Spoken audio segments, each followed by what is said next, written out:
is Apollonius of Tyana, and how does he prove that Jesus is fake? Well, as you know, I am guilty of reading through the comments on the videos, and about 1 out of 400 or so will get me scratching my head and going, I need to research that more. I've never heard that angle. I'm not familiar with that word, etc. And I'll begin to dive into the comments and get some research going. And so one commenter had mentioned that they were really into Ken Humphreys right now. They were soaking up his videos and just taking in the information. And I was like, I've never heard of this guy. And so, if he's a serious atheist, I probably want to get acquainted with his strong points and think about them or find the rebuttals, etc. And so I click on this video of Ken Humphreys, and I know within 0.01 seconds that he is a closet Satanist. Now, he might not even be a closet Satanist. Maybe he's an open Satanist. But one thing that you might be wondering, how would I even make that comparison? How does a Satanist have anything to do with atheism? So if you're not familiar with the structure of Satanism, Satanism offers as its very first platform, atheism. That's how they get the newbies in there, is they pretend there is no God, there is no such thing as God, just do whatever you want. And that's the beginning hook. Why do I say that about Ken?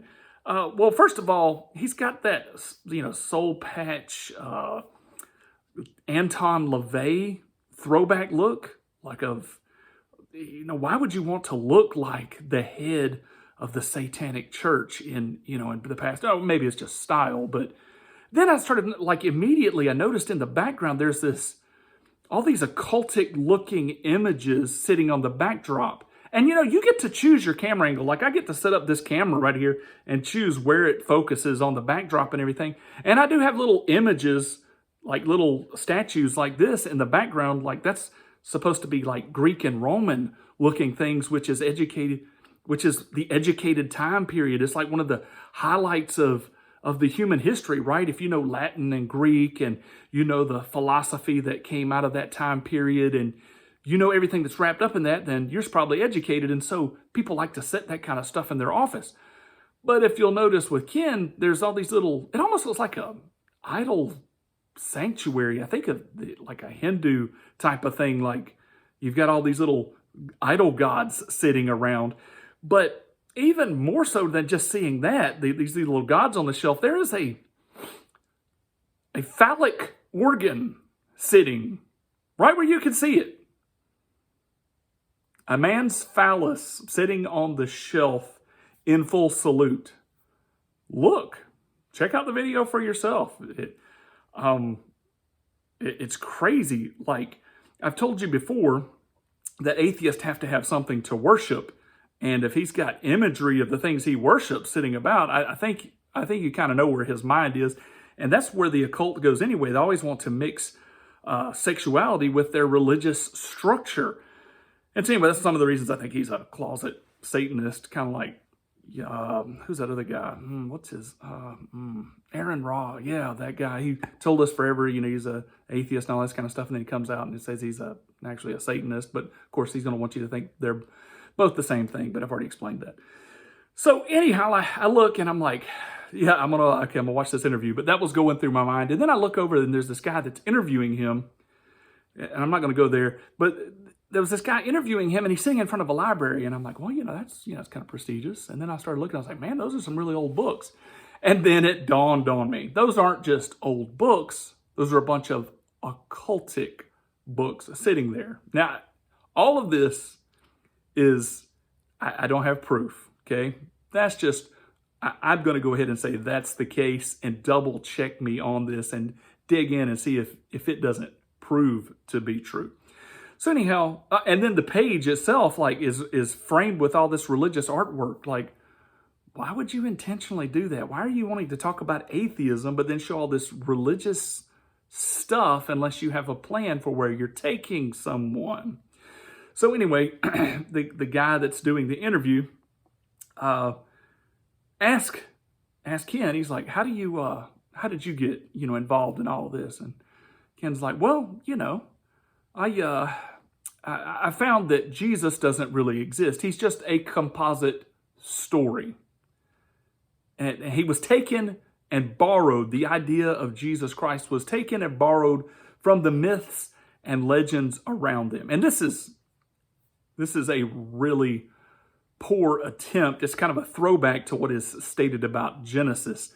That is a stronger argument in Genesis, if we're going to be honest about it, because, or with the first books of the law, the Torah, Genesis, Exodus, Leviticus, and Numbers, because it maybe they borrowed some legends from each other. They did not. I'm going to say absolutely they did not. But I'm just saying, who came first? And you don't have time frame.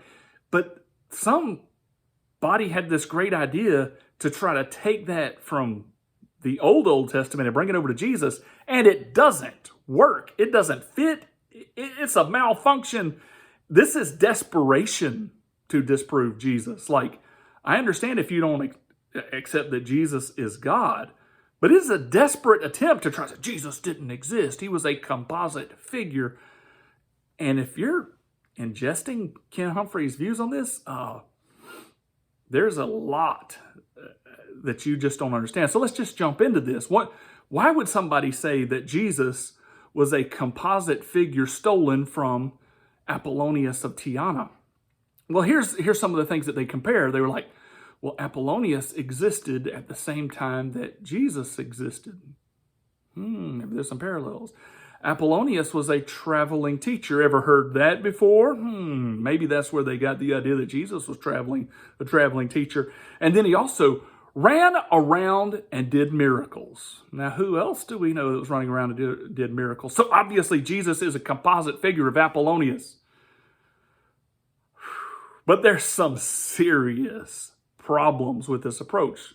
First of all, we know that the information about Apollonius of Tyana was written in about 225 AD, or that's CE for those of you that want to go with Christ era. So it was written 100, 150 years after the fact. Not like the gospel messages, not like the New Testament books that were written during the lives of the apostles that were right there at the time of Christ. No, we're talking a long, long, long time later. So one of the first problems you run into is, how in the world is Jesus a composite figure of something that was written after the apostles wrote? That doesn't make any sense. Then we get into another problem, is that Philostratus, and I'm probably not pronouncing these Greek terms correctly, but Philostratus was the only source of information about Apollonius. And there's a reason for that. Because he was actually paid to write about Apollonius. You're like, what? Yeah. He actually wrote a 500-page, and I think some said it was 8-volume, 500-page, 8-volume set to glorify Apollonius. And it is a novel that reads, they say, like a romance novel with every literary device of the day. So like today, if somebody wanted to write a movie script, they'd have to have, the opening, the middle, the end. They've got to have a protagonist and antagonist. They've got to have comic relief. They've got to have the A storyline and the B storyline. There has to be conflict and resolve. There's got to be the metamorphosis of the main character. So, if you're going to write a good movie, you got to have all the parts. And that is the way the life of Apollonius is written by Philostratus. And it's nothing at all written like the New Testament that was written, 150 years previous. They're not even close to the same. And so you can see, if he was paid to write this, and we know he was paid to write this, then it would probably look like it looks. And just so you know, it's 4 times as long as any other biography about any other character in that time frame. Well, also, a problem with Philostratus' work is a whole bunch of anachronisms. Now, I knew of this idea previous. I didn't know the exact word for that, but the anachronisms are out-of-place cities or out-of-place names or out-of-place inventions, out-of-place coins, etc., that when somebody is writing back and trying to be creative about something, they put something in the wrong time period. So if I'm writing about the cowboy days and I say that, John had his microwave, because we're writing, 300 years in the future, you would know that's an anachronism. It's out of order, and it helps confirm that the story is not correct or true. And the life of Apollonius is filled with these, which is also comforting to the Christian because the Bible doesn't have any anachronisms in it. There are no telltale signs that it was created or made up. So out of all that, why would Philostratus have been paid to write this? And it was because Empress Julia Domna, the Roman empress, was wanting to commission a temple to be built to Apollonius. And if you remember right, there was all these false gods, all these fake mythological characters all the time that the Romans were creating and worshiping and having statues carved of, etc. And Christianity, after the birth and life and death and resurrection of Christ, was exploding, and Christianity was taking on its own flavor and its own power. And I'm sure Julia and many others were thinking, wow, if we don't resurrect our religion, we're all going to end up becoming Christians, which, happened about 100 years later after this fact. They all were Christianized. And so to help fight against this, they started this anti-Christian movement. And to help with that, Julia commissioned that Philostratus write about the life of Apollonius. And we have record of this. To make things a little more clear to you, this isn't the only thing going on with this history. I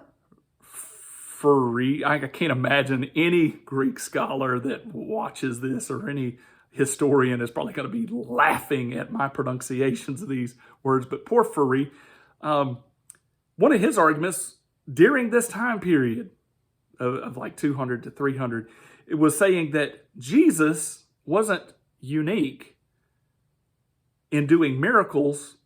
Apollonius did also.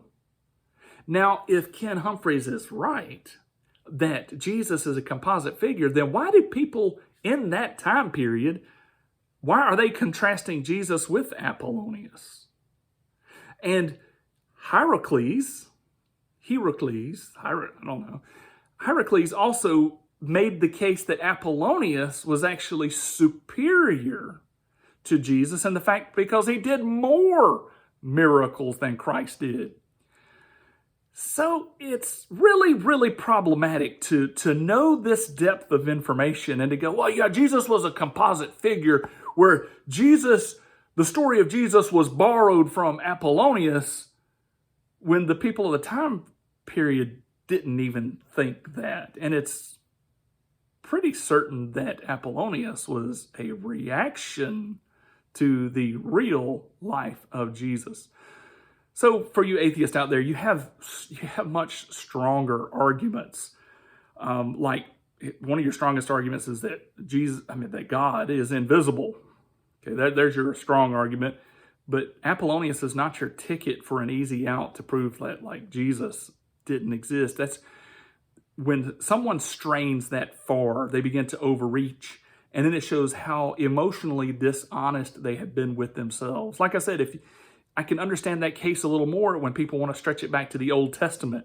It's a little more of an argument when you get back there trying to compare, Israel as borrowing from the surrounding Canaanite cultures, etc. That logically that makes a little more sense until you dive into that, and then it doesn't make sense at all. But to bring it to the life of Christ, you're straining.